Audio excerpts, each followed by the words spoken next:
Hello and welcome to the Startup Connect podcast, brought to you in collaboration with the Limcoqueen Innovation Hub and SL Media. As always, I am your host, Maimuna Tuba. You can call me Maimu Choco.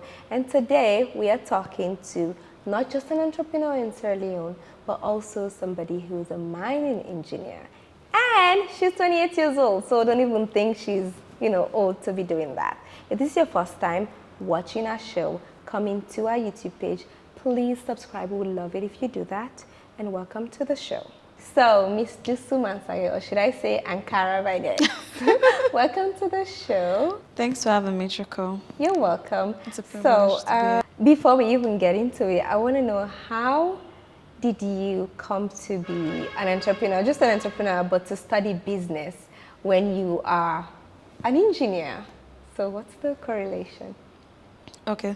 So first, it's the engineer thing that actually happened before the entrepreneur or the business thing. Yeah. So I've already made up my mind to be an engineer, mine engineer to be specific. And later I had to start Ankara by next. And the passion shows up. And so once it shows up, I knew that I want to go far with Ankara by Dex, and I can't go far without having better knowledge or understanding about the business I was into already. Yeah. And so once I have the opportunity to study something else, I had to choose business. That was how I enrolled into Limcoqueen and studied international business. Yeah. Yeah. So, but the engineering was on the It other was always side. the thing. Yes, Yeah. and You're from the sciences, right? And then, so I know as a student early on, we know, say, wait, come on, you get what you want to do. So I know, oh, maybe you're from the sciences, you wanted to be mining engineer. Like, what's the correlation? When did you move from mining engineer to a business person? Not just a business person, but an entrepreneur in Sierra Leone.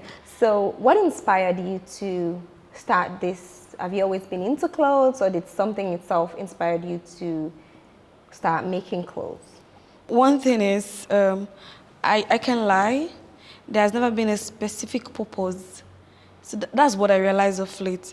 When I sit back and realize how it all started, and I was able to know that it's not just a specific thing that gets me, drive me to this path. As much as I wanted to do cloth also, it was something else also that drove me into doing just using mainly African print. Yes, getting to using African print as well. It was something else that drove me into going big, wanted to go big or wanted to go global also. So all I could say was, at the initial stage, I'm a fan of, basically I love to look good.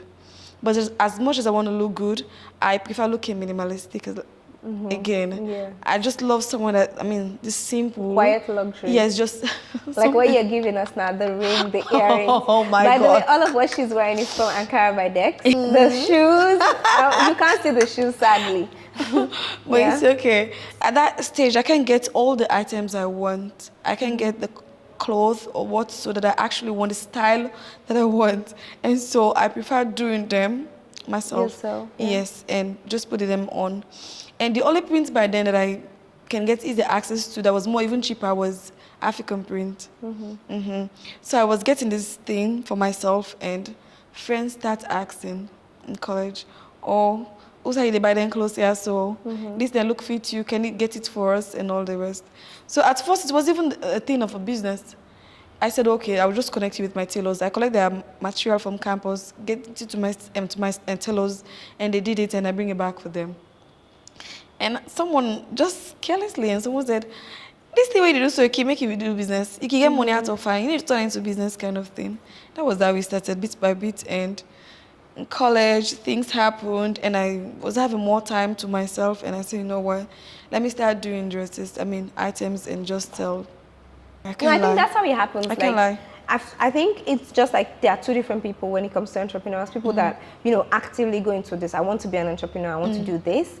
Or people who become entrepreneurs because they were solving problems. Let's say somebody started air care line because they get natural air, they don't get sight for buyer. I think it's the same with me when I started your collection because I wanted to have clothes like this that I saw on Pinterest and I like it, but I don't have it. So I started making it myself. Good. I think that's the same thing with you. Going along, things changes, Yeah. and I get to fall in love with the old thing, and I want to do more now. I want to. So it takes, Yeah. bit by Now, the bit. start, sometimes you don't know. It's not really planned. It's not like a business plan. But when you kickstart, you find out that, it's easy to move from one step to another step now. Now you have a structure. So this is something that I used to tell anyone who asked me, or even advice to young people most times is, you can't find your purpose, especially the startup stage. It's difficult. Some people are lucky, they have grace. At an early stage, you know what they want, and it's just clear to them. But some of us, it was during the process. Yeah. It's during the process. During the way. process, yes, we were able to realize, this is what I can do. When I started Ankara Brothers, I was barely like doing almost everything. I want to do everything.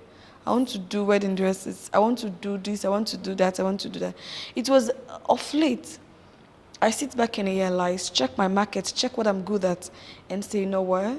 I don't need to be, yes. And Let me now just you found focus your on niche. smart And I think casuals. that's- Yes. I think that's the thing also with businesses. Even with people that are doing content creation, they advise that all the time. Sometimes you do everything, but it's nice to find your niche, like your market, where you think you're going to make the most money and what you're good at. I think that's what you found eventually. And now you do the dresses, you do the accessories, bags, shoes. Yep. And they are amazing. Thank I love you. them. Thank you. I wish we had a sample here so we would, discuss it. But how did you juggle? Because now we're almost graduating at Limca Queen, I understand. But then, when you had engineering to study, and then I know what it takes to start a business, and then you also had Limca Queen. How did you juggle that? So first of all, it's grace. Let's put that one in front. First of all, it was God's grace and all. But again, it's I don't know how to explain it, Choco. I devote my life into this. This was something I give my all to.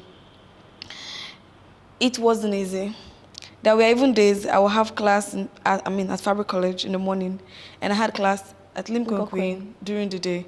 Maybe I also have another class at Fabric College in the evening. Oh, wow. So I had to go to in the morning, I went to Fabric College. From then I come back to Limca Queen. After which I go back to Fabric College.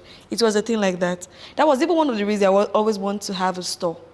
Because when I realized that this is what I'm going to face now, I have to, mingle with these two universities and my business. And all of these three things are things that I want. Yeah. I want to achieve them, no matter what. Now, it's not a future thing. It's not like, choose one over the other. No, I want to achieve all three of them.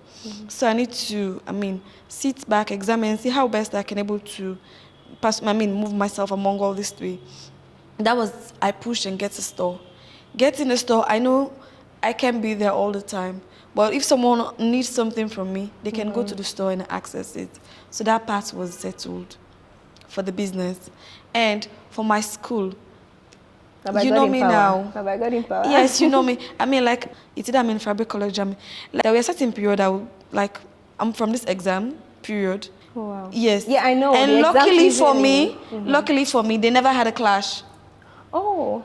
All through my 4 years here at Limca Queen, we never had a clash. Can you imagine?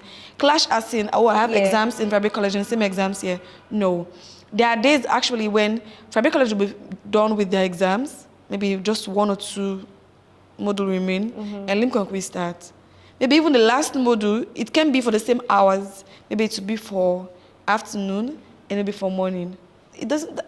Issues like that don't even come up much. It's great. But then also the good thing about that is you begin already one paper study, so you just continue to study the other exam. No, that's how people ask me most times, how do you juggle?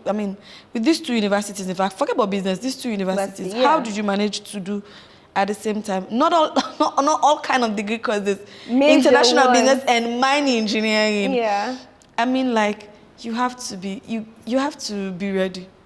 It's you and book forever. Yeah. So, I lost relationship. Because of your book. Because of those periods. Well, for both the engineering and the international business, I lost friends. I lost, several things. You understand? Yeah. So it's just sacrifice. You're ready to go for it, and it's worth it. I understand that you just opened a new store. Oh, yeah. Apart from the one you have at Wellington, which is like the cutest showroom I've seen in Sierra Leone. I'm sure you're proud of yourself. Oh, yes. I'm so proud of you. Thank you. And I would also love, if you are just watching us, check us on Instagram. Check her. Look at, I'm seeing us. Check her out on Instagram and check out the store. It's at Wellington, right? Yes. And see the yeah, beautiful right. pieces that you have. So how was that, like the struggle to get to that? And how is it now that it's opened? Ankara Products is a baby. It's very close to my heart. In fact, it's in my heart all the time. So I prayed about it. I always want to get a bigger space. I'm a lover of beautiful things, beautiful space. I love beautiful space. When I go to a room, the first thing I notice is how the decors or things are aligned. I love beautiful space. So I always want to get a beautiful space, and I've been praying about it. I talked to my team. I said our next focus for 2023 was going to get a better space, a bigger space, and more beautiful space than what we have by then. I had a grant from SLEDEP, partner with World Bank and Government of Sierra Leone. And so it's a matching grant, actually. So they had to ask you, go through your business, and they asked you what actually you need. And I pushed this. Well, and all did not recognize it. They also do their thingy, and they realize that I need a bigger space. And so it was easier for me. And they said, okay, good. They're going to let me get a space and give me the cash. And that was how I landed into this beautiful place that everyone is talking about right now. And I was just going to ask you if you've ever received funding, because I know how it is to start business in Sierra Leone, but you already said it. Yes. And that's the only one, by the way. That's the only one you've received? I've never. But that's nice, because good. then so did you apply for it, or? Yes, I do. I apply. So this whole grant thing is a thing that is so frustrating, you can tell. Well, I don't know if for your part, maybe you've not faced it yet, but as a startup growing up in Sierra Leone, it's so frustrating, especially when I don't want to talk about that, but it's frustrating. I mean, you can apply, and people keep turning you down and all the rest. So, but I've made up my mind not to go in for any grant again. And a friend of mine sent me the link, said, oh, you should go in for this. I'm sure this can. I mean, then I said, no, I'm not interested. It was after. Well, this one is a more close family member. And he called me. He didn't always send the link. He called me and said, Dusu, you need to apply for this. Go in for this. I trust the people who are, implementing this particular project.